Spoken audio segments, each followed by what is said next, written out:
আসসালামু আলাইকুম বন্ধুরা, কেমন আছেন? জুয়েল ইলেকট্রনিক্স অ্যান্ড সাউন্ডের পক্ষ থেকে নতুন আরও একটি ভিডিওতে আপনাদেরকে স্বাগত।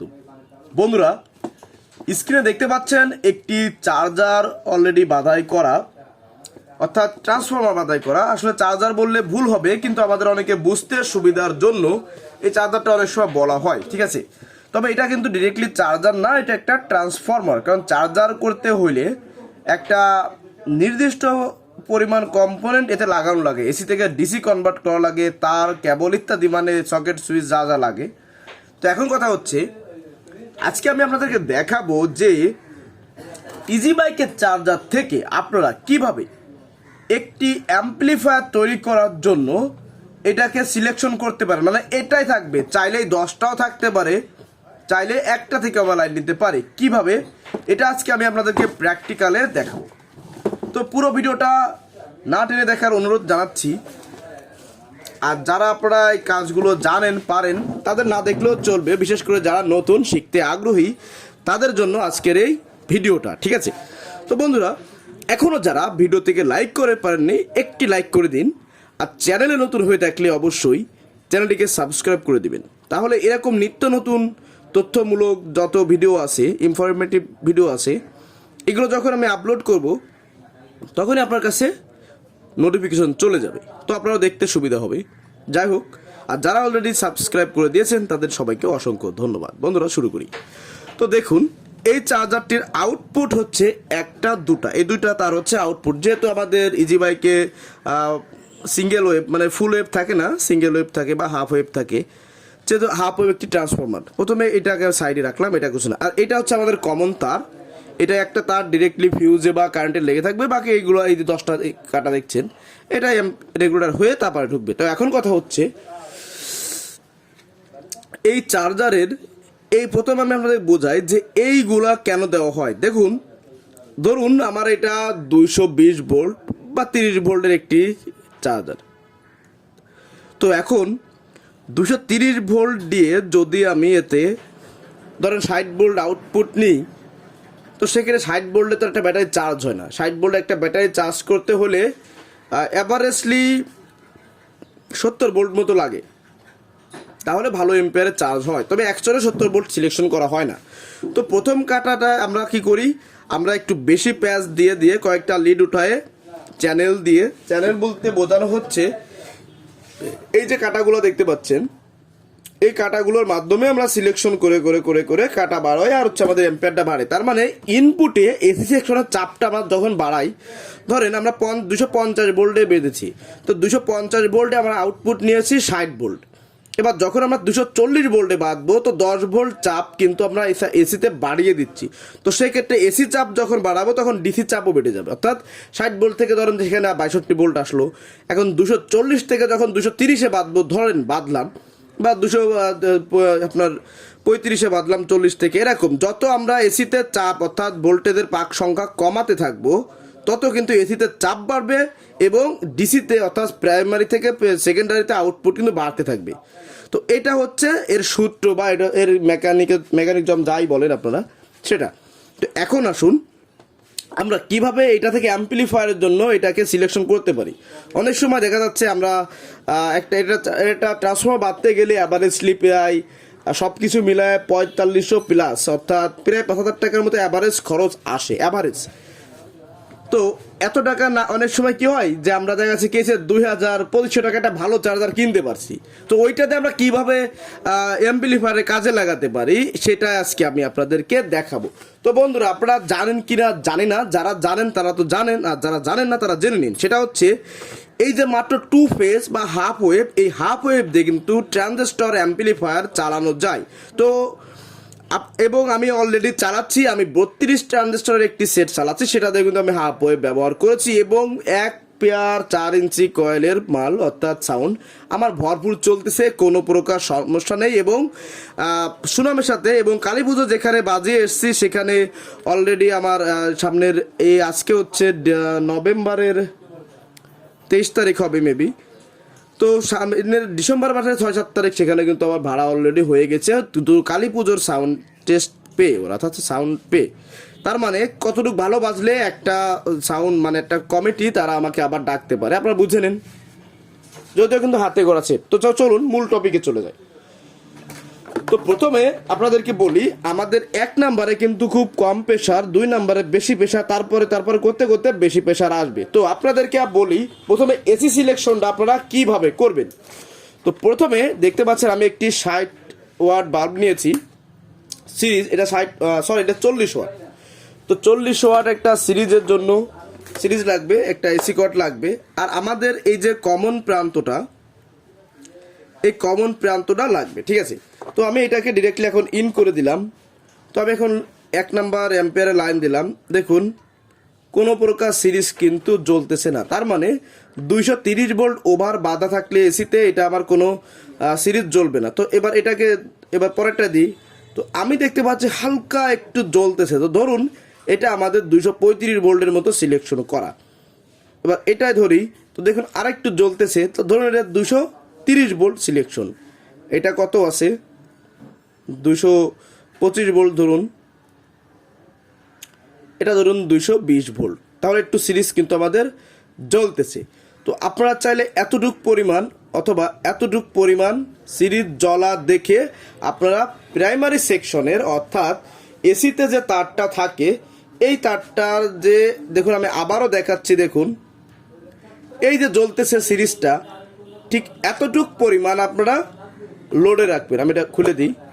তো এতটুক পরিমাণ লোডে রেখে আপনারা এই কাঁটাটায় সিলেকশন করবেন। তাইতে 1 নাম্বার কাঁটাতে যদি অতটুক জ্বলে তাহলে 1 নাম্বার ধরবেন। আর যদি মানে আমি সেফটি সহ বলতেছি, আপনারা আরও বেশি সিরিজে এখানে লোড রাখতে পারেন, তবে খুব বেশি না রাখাটাই বেটার। কারণ অনেক সময় ট্রান্সফরমারের ভোল্টেজ কম বেশি হওয়ার কারণে মানে কারেন্টের ভোল্টেজ এছাড়া আউটপুটও কম বেশি হয়। তো সেই ক্ষেত্রে আমি এতটুকু সাজেশন দিব। দেখা যাচ্ছে আপনারা জেনারেটারে কখনো বাঁধাচ্ছেন, তো জেনারেটারের ভোল্টেজ তো বেশি হতে পারে, সেক্ষেত্রে ট্রান্সফর্মার পুড়ে যেতে পারে। তাই 220-এর জায়গায় আপনারা 50 দিয়ে ফেলছে জেনারেটারে, তখন সমস্যা। তো আপনি একটু বেশি রেখে করবেন, সেক্ষেত্রে আপনার 2 সাইডই সেফ থাকবে। তো আমি এখানে তাহলে কী করলাম, প্রথমে 3 কাটা আমি বের করে দিলাম, মানে বাদ দিয়ে তারপরে এইটার ক্ষেত্রে দিয়েছি।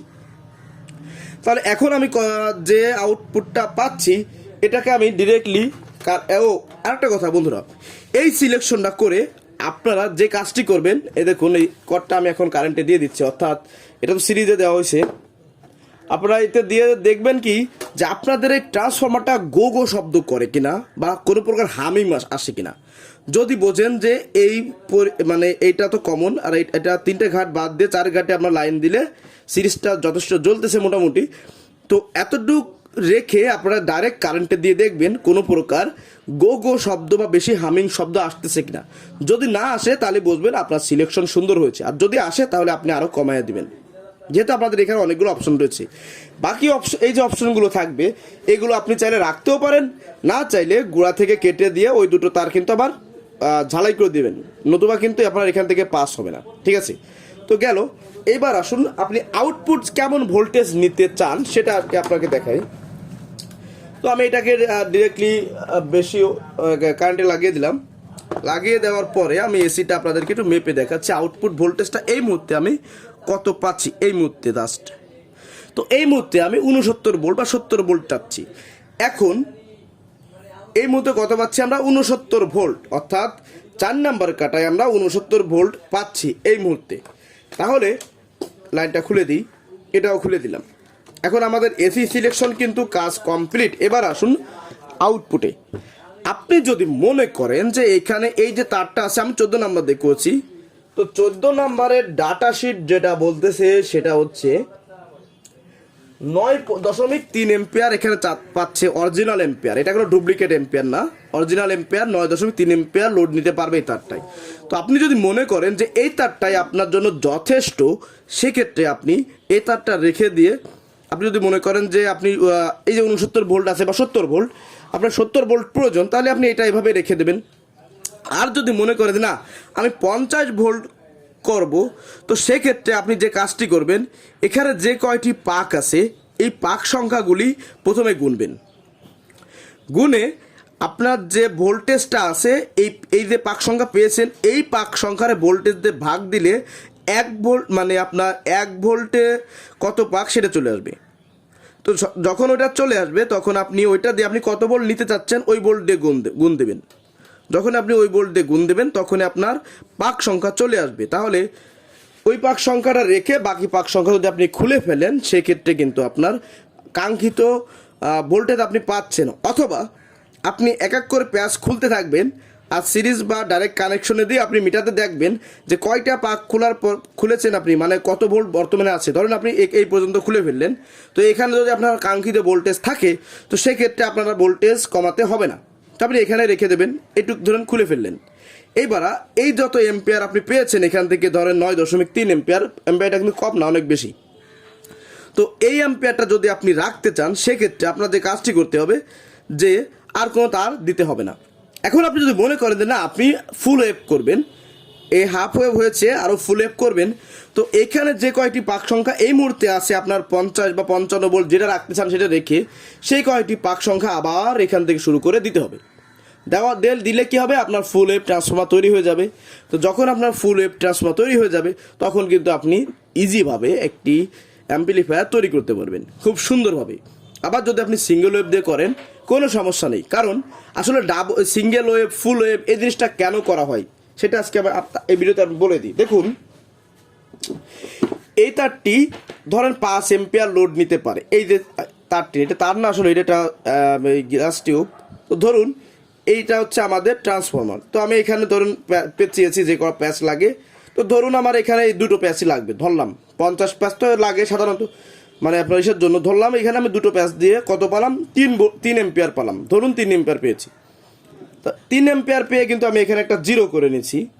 তো জিরো করার পরে আবার কি করতেছি, আরও একটা পাক দিচ্ছি, আপনাকে আমি দেখাচ্ছি। দেখুন, এই হচ্ছে আমার স্টার্টিং, এই হলো একটা পাক দিয়ে আমার গ্রাউন্ড করা হয়েছে। এই আবার এখান থেকে আর একটা তার আমি এভাবে দিয়ে আবার পাক দিয়ে আমি গ্রাউন্ড করলাম। তাহলে কত হলো মোট, ধরেন এখানে আমি 12 ভোল্ট করলাম, তা 12 ভোল্ট পেয়েছি। কত এম্পিয়ার, 6 এম্পিয়ার পেয়েছি যখন আমাদের ফিল্টার করা হবে।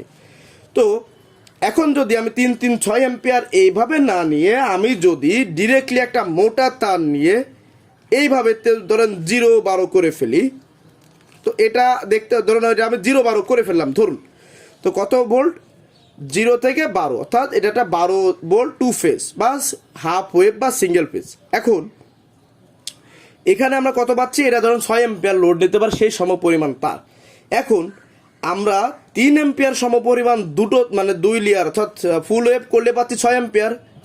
আর এখানে পাচ্ছি আমরা মাত্র একটা তার দিয়ে, বেশি এম্পিয়ারের তার দিয়ে 6 এম্পিয়ার। তাহলে আমার ডুয়েল ফেজ না হলেও আমার কিন্তু চলতেছে। আমি ঠিক এই জিনিসটা এখানে বোঝাতে চাইছি যে যদি বোঝেন যে এইখান থেকে এইখান পর্যন্ত আপনার 9.3 এম্পিয়ার আছে, তো এই এম্পিয়ারে যদি আপনার যথেষ্ট হয় সেক্ষেত্রে আপনার ডুয়েল ফেজ করা লাগবে না। আর ডুয়েল ফেজের যদি আপনারা না বোঝেন, ফিল্টারিং না বোঝেন, তো আমাকে আপনারা কমেন্টে জানাবেন, আমি অবশ্যই আপনাদের দেখিয়ে দিব কিভাবে ডুয়েল ফেজ দিয়ে মানে দুটো ফেজ দিয়ে ফিল্টারিং করা যায়। ঠিক আছে, এই হচ্ছে মূল বিষয়। তো এটাই ছিল আজকের ভিডিও।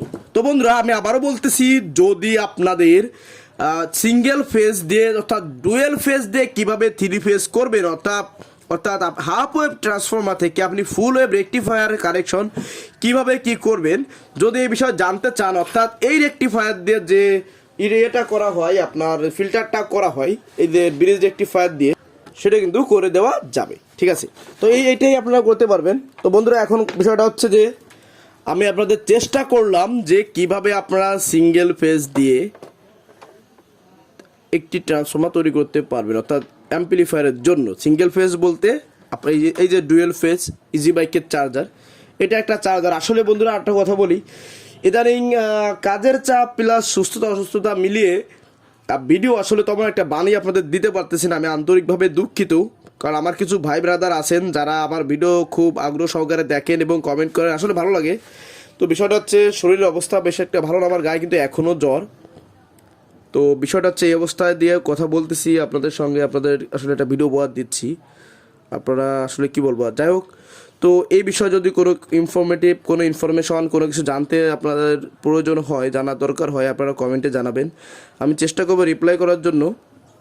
তবে আপনাদের একটা কথা বলি বন্ধুরা, যে কোনো কাজ করতে গেলে ভুল ত্রুটি হতে পারে, এটা কোনো আহামরি কোনো বিষয় না, ঠিক আছে। যদি কোথাও আমার কোনো ভুল হয়ে যায় বা ভুল হয়ে থাকে জানতে অজান্তে, আপনারা আমাকে অবশ্যই সুন্দরভাবে বলবেন, আমি শুধরে যাওয়ার চেষ্টা করব।